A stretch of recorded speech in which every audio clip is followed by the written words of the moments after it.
Hey everyone, welcome back to another video from A Man Talks FPL SC. In today's video, we're going through my Game Week 20 team selection. We've got a short turnaround from Game Week 19 to Game Week 20, so I thought I'd get the recording out just to give you my initial thoughts on the team moving forward for Game Week 20 and beyond. So if you guys enjoy the video, really appreciate a thumbs up. Do please consider subscribing to the channel if you haven't already, but let's get straight into it. So a quick early look at how my team's gone so far for Game Week 19. Long story short, it has not been the best week. So my two moves were Martinelli and Ronaldo in for Mo Salah and for Emmanuel Dennis for a -4 point hit.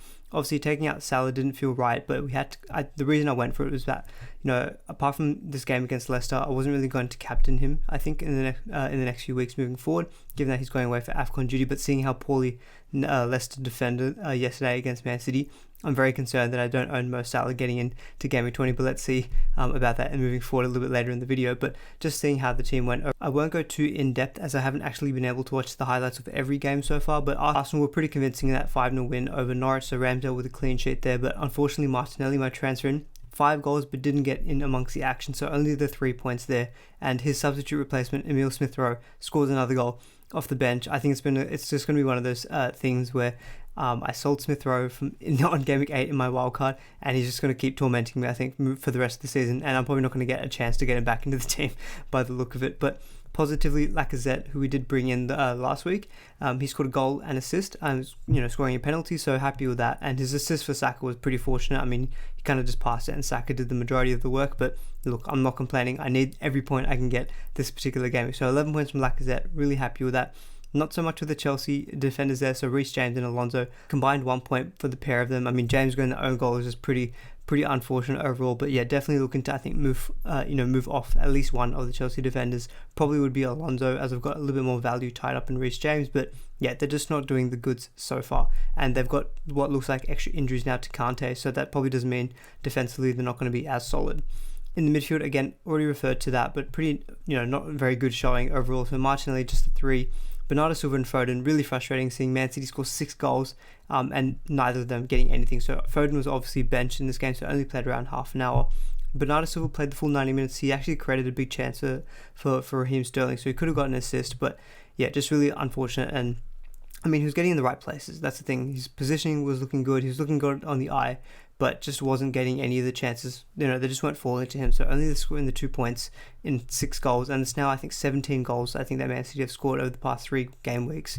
And Bernardo's hasn't had any involvement, so it's been really unfortunate, I think. But definitely Bernardo or Foden, I think, will be a make way for Heung-min down the line. And Conor Gallagher, I mean, it was a tough matchup against Spurs, so I wasn't really expecting too much, but overall I don't think Palace looked the best in attack, but they've got a nice fixture in Norwich this particular game week, so Gallagher will stay. And I was a little bit concerned that he was going to be out with COVID, so at least I was happy enough that I'll take those extra 2 points. And in the forwards, already talked about Lacazette.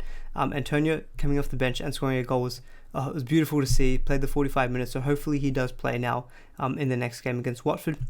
And obviously the biggest, empty section of the team is a Ronaldo captain. So I've just realised there's an error on the graphic. So he has got Wolves away, but that's actually his next game week fixture. He's obviously coming up against Newcastle in game week 19. So hopefully Ronaldo can do the business, because really he's the way I'm going to be I don't think I'm going to get a green arrow, that's for sure. As you can see, I've gone down to about 25, I'll call it 26k, down from 11k. So it's been a massive red arrow. And that's basically because a lot of people free hit. I didn't, because I thought I could still field, an 11, which I was able to, but hasn't worked out so far this game. So Ronaldo, got a lot of faith in him to hopefully do the business and, get the team sorted for game week 19. But overall, still 26k, not a bad spot to be in. Let's see how I'm looking to line up for game week 20. So I've just jumped onto the main FPL page just to show my kind of team selection and my transfer thoughts moving forward for Game Week 20. So as you can see here, for Game Week 20, I think most of my players actually have got pretty decent fixtures. So I think obviously first thing to talk about is that Arsenal versus Wolves has been postponed because Wolves have had a bit of a COVID outbreak. So I've been pretty badly affected by that, and that I've lost the goalkeeper and Ramsdale, and Lacazette and Martinelli also have lost both of their fixtures. But the thing to note is that I actually had Lacazette and Martinelli on the bench in any case this game week, as Wolves are a pretty solid defence. So even though they're missing a fixture, which isn't ideal, I wasn't actually aiming to play them in this particular game week. So that's something to note, in that, yes, postponement's annoying, but I'm not too fussed by it, I guess, and we just have to deal with it, basically what it seems like on a week-to-week basis, dealing with postponements. But looking at the fixtures of my starting 11, so the Chelsea defenders have got Brighton at home, so I think from a defensive point of view, it's a pretty good fixture. Cancelo Brentford away, I think it's a great fixture. Leicester away for Trent, who has currently got the armband, because as you can see, I don't have Mo Salah anymore. So Leicester away, given how defensively poor they looked, I think Liverpool could be in for they'll fill their boots in, and very, very concerned that I don't have Salah in this game week. But that's kind of the risk that I knew I was taking. And at the moment, the captaincy's on Trent, but I could very easily go to Ronaldo, who's got the vice, or I could go for Jota. I guess Jota's a bit more of a minutes risk. We don't know quite how many minutes he's going to play, given that the whole Liverpool team in general have going to get quite a bit more rest, and so Firmino has a good chance of actually maybe starting, whereas Trent is probably guaranteed to play the full 90 minutes. Although Leicester in attack looked very good on the counter attack against Man City, so with Liverpool's high line, maybe captaining Trent or a defender is not the best way to go about it. Maybe Ronaldo is the best way. But in the midfield, I've got Gallagher against Norwich. Fantastic fixture. Both my Manchester City midfielders, if they play. Brentford away. I think Foden's got an okay chance, given that he was a sub appearance, and hopefully he's kind of out of Pep's naughty corner, and he can actually start. Bernardo, he's been pretty secure with the minutes. It's just the fact that he just can't get any returns, but it's a good fixture in paper. And then in the forwards, obviously Ronaldo at home to Burnley could very easily be the captain, and then Antonio away to Watford. So I think, overall, the team is pretty good. I haven't really thought about a free hit this week with the Arsenal postponement, because really, if I looked at my team, I don't think I'd be changing too much. It's really, I'd be free hitting just to get Salah back, and I mean, maybe you could argue he's worth using the chip in one go, but I don't quite think that's the case. But what I'll do, I'll just quickly jump onto the transfers page, and we'll see what kind of moves I'm thinking about doing for the team. So bearing in mind that the Arsenal players do have a blank fixture this game week, and I think it's worth pointing out that Arsenal's fixtures do start to toughen up, and I was aware of this when I brought in Martinelli last week, but I really wanted to target that Norwich fixture. But for now on, Arsenal don't have the best run moving forward, and there's a couple of reasons for that. First, they do blank in game week 20, so that's not ideal, and then they come back straight away to Man City at home. So especially like your defenders, so like a Ramsdale, it's not a good fixture, and even for your attackers as well, obviously, because Man City is great defense. Then it's Tottenham away, so you could say North London derby, normally both teams are going to be up for it. There could be goals in that, but Tottenham do seem to have improved quite a bit defensively with Conte as the manager. Then you got Burnley, which is a good fixture. Then it's Wolves away. Again, I'll say that's a pretty tough one from an attacking point of view, good for a defensive point of view. Then they've got a blank, game week 25. Then they've got Brentford. Then it's another blank. So I think looking at the fixtures on a broader spectrum point of view, they're not the best overall, and I do think that you can probably start to move off your Arsenal players. Although I don't quite want to get rid of Ramsdale, because I bought him at 4.5, and you can see his price is now 5.2. So I think my sell value is around 4.8. So I've got a lot of value actually tied up in Ramsdale. And I think because I'm potentially still thinking about maybe in game week 22, if we do have a bigger double game week, potentially using a bench boost, I am thinking about maybe using this week to actually upgrade my second goalkeeper, because I don't think Foster is going to be available to play, even though they've got quite a few fixtures that they need to kind of catch up on. Who knows if Foster is actually going to play, because Backman's been taking that spot, so I don't think I can trust Foster to play. It's red flagged as well as it is, so I do think I probably will be making one goalkeeper move this week, but I don't think I'll be taking out Ramsdale. So I have got enough money, to do Ramsdale to quite a few different options. So 0.7 in the bank. So just for kind of demonstration purposes, 5.5 million in the bank. If I did want to go for more premium goalkeeper, I can afford De Gea, because United have got some good long-term fixtures, and they've also got a couple of fixtures that they need to catch up on. So there could be some doubles for someone like De Gea. Lloris from Spurs is also, Spurs have had I think 4 postponed fixtures, so there's going to be a lot of doubles moving forward for the likes of Spurs. So Lloris has come into my thoughts, but it is quite a bit of money to pay for the goalkeeper, 5.4 million, and especially if I went Lloris and Ramsdale, it is a lot of money on the goalkeeper, so I'm not quite sure if I want to get that that expensive. Even Pope from Burnley could be someone, because they've got also 4 fixtures that they need to catch up on, so even Pope could be a consideration. But someone I did think about was actually Sanchez, and this would be in the case that I don't get rid of Ramsdale, and this is instead upgrading Foster. The reason I've looked at Sanchez is that I think he's still probably, now he's around 4.6 million.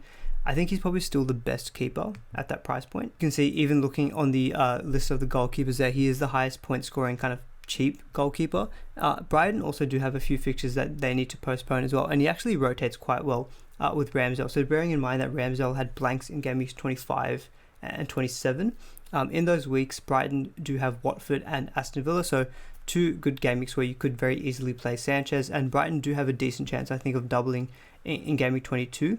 Obviously, bringing in Sanchez this week to play against Chelsea is not the best fixture on paper, but this would just be a case of, you know, you fully understanding that I don't think he's probably the best for this particular game week. But even moving forward, they have got some good fixtures up until game week 28. He does blank in game week 24, but I believe Ramsdale does have a fixture that's quite good in that game week. So I do think that Ramsdale and Sanchez actually rotate quite well. And yeah, so I just checked. So Ramsdale has Wolves away in that particular game week. So I do think that they rotate quite well. So that could be just the one move that I make. But as you saw, I had Lacazette on the bench, and his 8.4 million is quite a lot of money.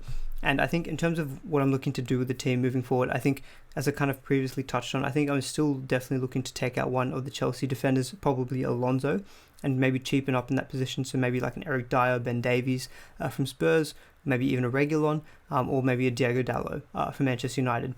But this week, because I've got Brighton, I don't think this is particularly the week to do it. And so I'll probably use this week as the opportunity to take out Lacazette. Martinelli, I'm not as fast on because he's 5.4 million. He's quite cheap and he can be a good enabler. So Lacazette, because he's got a little bit more value in him, he's the one I'm probably looking to take out. Now, as you can see at the top there, that gives me 8.5 million to play with, but really there's not that many options with the forwards, as we probably say, like week on week. Like, who do we go to? I mean, Calvert-Lewin probably looks the most enticing. I talked about him in my last team selection video, in my free hit section of the video, because, you know, Everton have got some great fixtures moving forward. I still think it's a bit of a risk, given that Everton have had their COVID issues. You know, DCL's coming back from quite a long-term injury, so who knows how match fit he's going to be.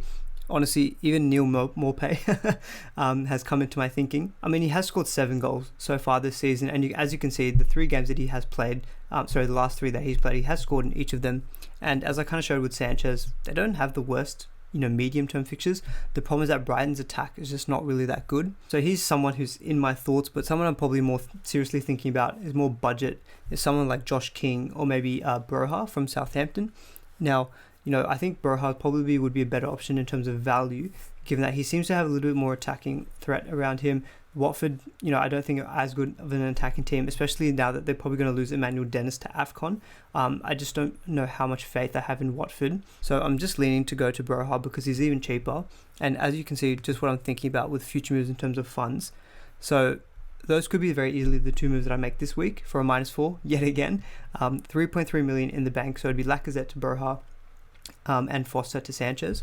So the reason I'm thinking of Broha is that it just gives me enough money next week to get in Son in game week 21, because Son has got Watford in game week 21. I definitely think I'd want to captain him in that game week. Obviously, I can't really captain a Liverpool player because they've got Chelsea that game week.